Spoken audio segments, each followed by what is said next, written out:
हाय दोस्तों, मैं अनिल आप सभी का आपके अपने चैनल में स्वागत करता हूं। आइए हम सभी एक प्रश्न देखेंगे जो कि बिहार विद्यालय परीक्षा समिति के पैटर्न पर आधारित प्रश्न है। मैं आपको बताऊं कि ये केवल बिहार विद्यालय परीक्षा समिति के लिए ही नहीं होगा।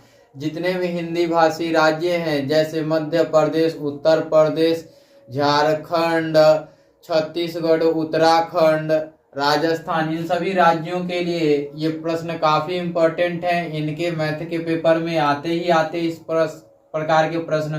तो आइए देखते हैं प्रश्न को।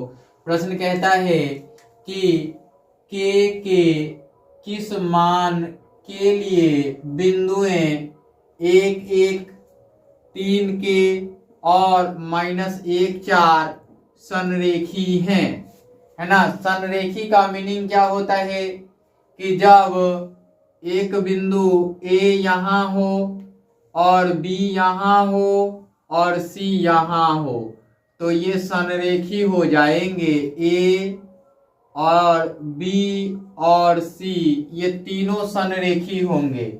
यदि बिंदु A यहाँ हो, बिंदु B यहाँ हो, बिंदु C इसी पथ में यहाँ हो तो इस प्रकार से ये मिलाएं तो ये संरेखी हो जाएंगे। ये क्या हो जाएंगे? ये संरेखी हो जाएंगे। तो अब तो समझ में आ गया होगा कि संरेखी होना क्या होता है, एक ही रेखा पर स्थित होना। तो आइए इनके लिए हम लिखते हैं, सॉल्यूशंस करते हैं। तो देखिए हमने लिखा सॉल्यूशंस, है ना, और लिखा दिया है या क्या लिखेंगे, गिवन लिखेंगे, है ना। दिया है लिखेंगे और क्या दिया गया है, करा है कि बिंदुएं, दी गई बिंदुएं, ऐसा लिखेंगे। दी गई बिंदुएं, बिंदुएं क्या है, 1, 1, फिर कमा है 3, के, फिर और है और -1, 4 ये है। और ज्ञात क्या करना है, दिया गया है कि तीनों बिंदुएं संरेखी हैं, तीनों बिंदुएं संरेखी हैं।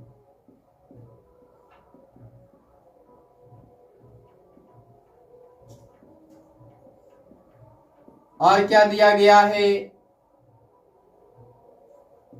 के बराबर पूछा गया है के किस मान के लिए। अब आप चाहे तो इन बिंदुओं को A, B, C निर्देशांक से दर्शा सकते हैं अथवा इनको डायरेक्ट सॉल्व करने आते हैं तो आइए सॉल्व करते हैं। अब चूंकि दी गई बिंदु से, है ना, दी गई बिंदु से, है ना, क्या बिंदु दी गई है, 1, 1, 3 के और -1, 4 यही दी गई है। तो यहां x1 बराबर 1 ये है और क्या है, x2 बराबर इसमें 3, x3 बराबर इसमें कितना है, -1, x का निर्देशांक बताना है। और y1 बराबर कितना है, 1 है। y2 बराबर क्या है, k है। y3 बराबर क्या है, 4 है।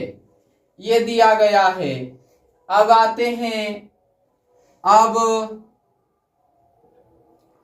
संरेखी होने के सूत्र के लिए, है ना, बिंदुओं के संरेखी होने के सूत्र से, बिंदुओं के संरेखी होने के शर्त, संरेखी होने की शर्त से क्या है शर्त, कि एरिया ऑफ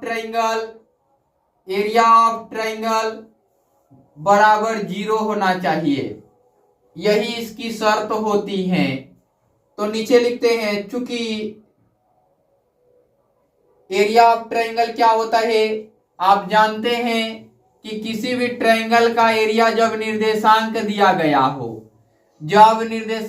गया हो, तो हाफ ऑफ मॉड ऑफ पहले x1 और y2 और y3, फिर x2 और y3 हो गया। तो यहाँ पे अब 2 के बाद क्या आएगा, 3 और ये 1 आएगा, फिर x3, 3 के बाद 1 आता है, फिर 2 आता है, ये हो गया मॉड हो गया। तो इस प्रकार से ये फॉर्मूला होता है।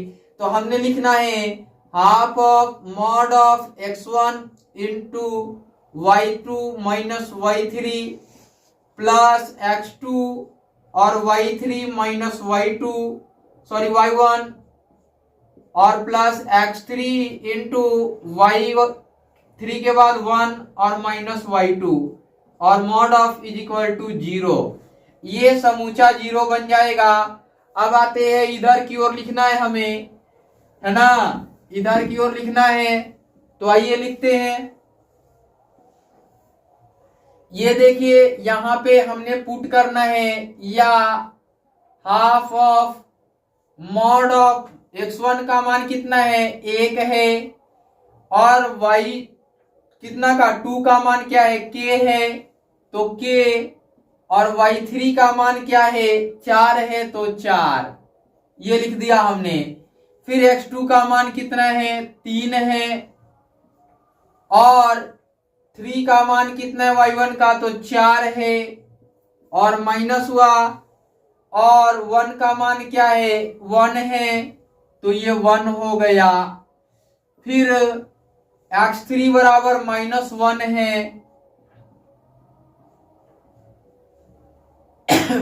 अब y1 का मान 1 है और y2 का मान k है, तो 1 minus k is equal to क्या हो जाएगा, 0।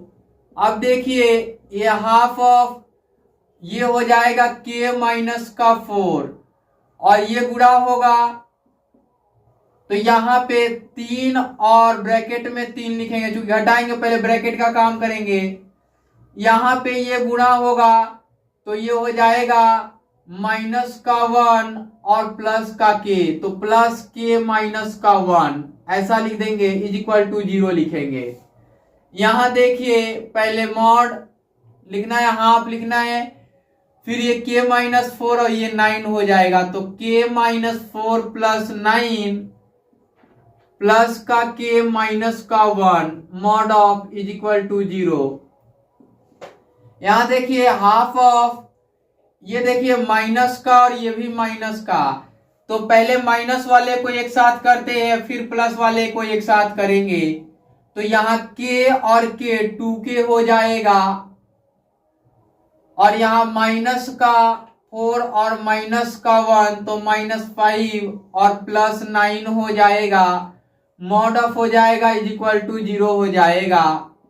Half of mod of 2k और माइनस का 5 और प्लस का 9 प्लस का 4 हो जाएगा, mod of is equal to 0।